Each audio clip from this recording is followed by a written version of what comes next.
Hey, cool kids. Are you ready for the next phase of the game? Rock and roll? Let's go. Yeah.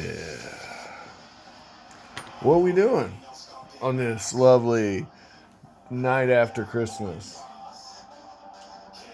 Well, we're going to continue our lovely and mostly unwatched series on painting orcs and other green-skinned critters. Yay! So, what do you think? Tell me in the comments, all 5 of you that watch. Today's session is going to be real simple and straightforward. And I'm excited about it. I hope you are too. We are going to prep all of the metallic areas with black paint. Yep. We're going to discuss why this is done, what are the pros and cons, and really just explore what should be a pretty basic concept in painting. Maybe talk about some fun topics along the way. I have 2 Kickstarters in now, so that'll be 2 great chances for us to explore some miniature and, well, there are miniatures involved, but it's not quite that simple. Because the products that actually came in are something like, they're more like, dungeon dressing than they are actual miniatures. But to remedy that, I did finally get in my order of wave 13, I think it was. Wave 13 WizKids models. So, anyway, this video is cut and dry, guys. Matte black. Shake it up. Shake it like it owes you money. Always with these Army Painter paints. I have a whole bunch of Reaper paints as well. And the reason I use the Army Painter paints is because they're sitting right here. The Reaper paints are a lot less hassle as far as shaking, but typically they cost more. Now, granted, I didn't pay more. I don't believe. As a matter of fact, I got a lot of my Reaper paints really cheap because they were those HD paints. I got them for like 40 cents a bottle, which is like awesome, off GameCastle.com. So those deals are long gone, but there will be others, I'm sure.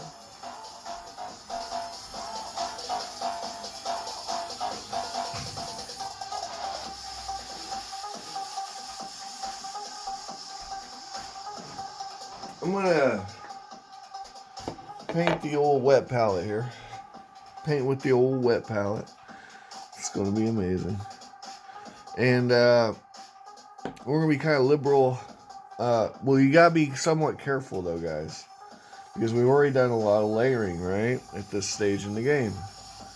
And it'd be pretty bad to sit there and layer this stuff and then turn around and cover it with black paint. So for that reason, we're going to be somewhat careful while applying this black paint. Okay? Now, this basilisk, we could paint the rocks black to really kind of shading, really. Wow, that brush just broke. Well, it didn't break, it came off. Damn you, Army Painter brushes, look at that. Wow. I don't even know. Oh, where'd it go? I don't care. Okay, so army painter brushes. There you go, guys. Yeah. I mean, don't get me wrong. I don't think I took the best care of it, but it sure didn't last very long. Alright, so we'll use this brush. I got these off of Amazon. Got a whole set of them. I've only ever used this one brush. Don't mind me, guys. There's something wrong with me. Probably that I work too much, but I'm sure there's more than that going on. Anyway, I'll mess with that later. Pardon me. We're going to concentrate on this goblin here, I think, because that's going to be much more indicative of what you guys are probably doing. So anything that's metal, we're going to hit with black paint. So the sword, the hilt,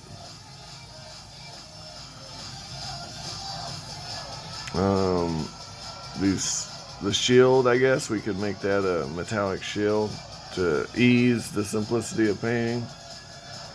And then that looks like all the metal on him, so this shouldn't take too long. Not rocket science, guys. Just don't color outside the lines.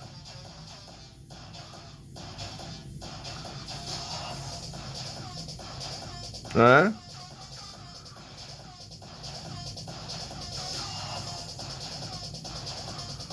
And the beauty of these cheap minis is you have a lot of miniature details that you can obscure.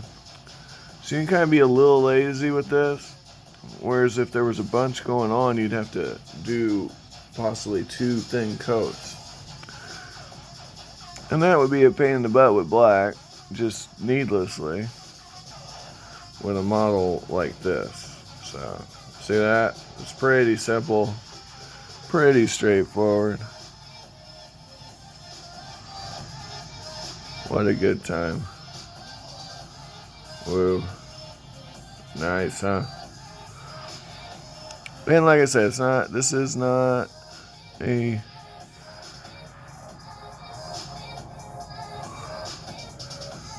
monumental task or anything. Just stay in the lines. Stay in the lines. Unless you want to go out of the lines. If you want to go out of the lines, go out of the lines. Could be great. Could be amazing. I don't know. Maybe you'll be the next magnificent new innovator. Yeah. Yeah, I don't know. Sometimes I think we're all living off the backs of our ancestors, huh? Yeah? That collective knowledge thing, right? So what are you coming up with that's new and different? Well, to be fair, there's not a lot of new and different stuff, is there? Not really. It's not even really realistic to expect new and different. So new and different isn't always what you want to go for, is my point. Now, if you can do it, more power to you. I'm proud of you.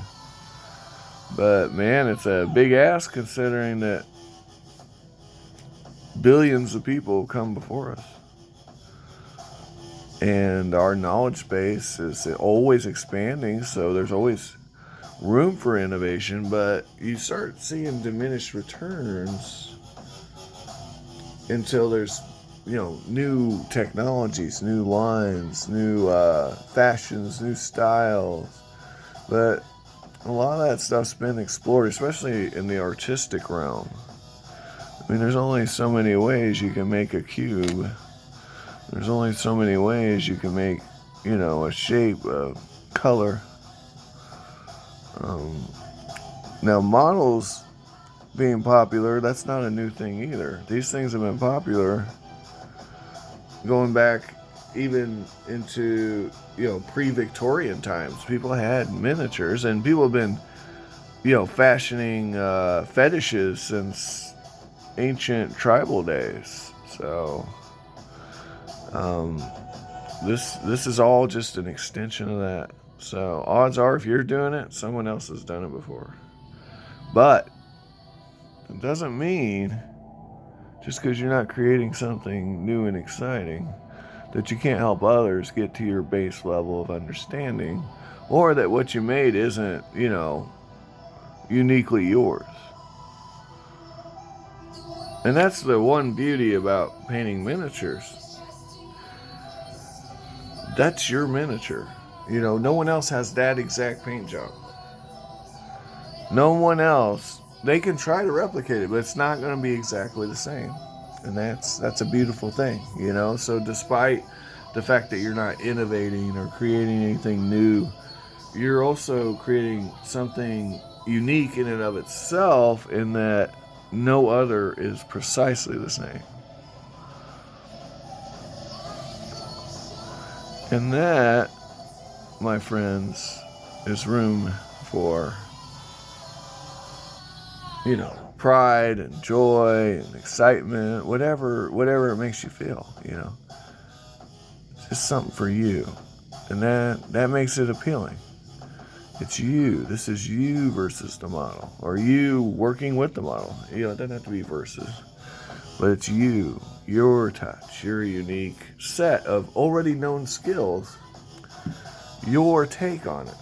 So, you can put as much work into it or as little as you want. And you can, vary it depending on what part of the model, or what particular model it is, or how much time you have, or whatever it is you're doing. You get to choose at the end of the day when it's done. When it's not done, you get to make that choice. You make that determination. And don't let anybody tell you different. If someone gives you a bunch of flack, now there's between constructive criticism, if you ask for it. But if someone's trying to give you flack about your mini, just first of all, look at the nature in which it's given,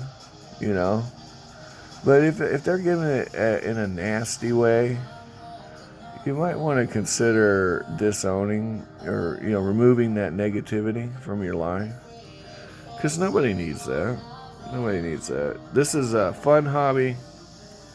If you're in the competitive scene, even then, people are going to keep a professional decorum. They're not going to insult you. They're not going to be like, "Oh, you thought that was actually..." No. Not if they're, genuinely into the hobby and understand what it is. So yeah, if you're with people like that, just, I don't know, tread lightly. Really evaluate why that kind of negativity is involved in your hobby. Maybe ask yourself, do I really need this person around? Because I'm willing to wager you probably don't. But, it's ultimately your call. But I do see on the Facebook pages, and it's not often, don't get me wrong, but I do see it.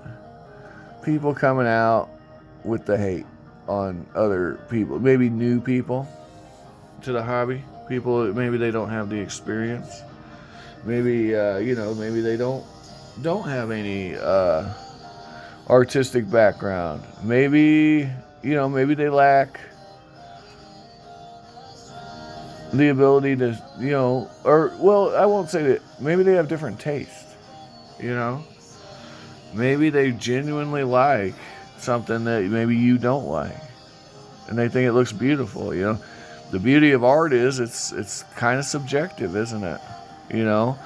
What you consider garbage might be someone else's cup of tea. So, yeah, artistic expression. You may not do something new and original, but also you're not going to do something that's been exactly replicated to the brushstroke. So it's both unique and not unique at the same time. I hope that makes sense. So it's like anything in life. There's a range. A cloud. There's variance in every cloud.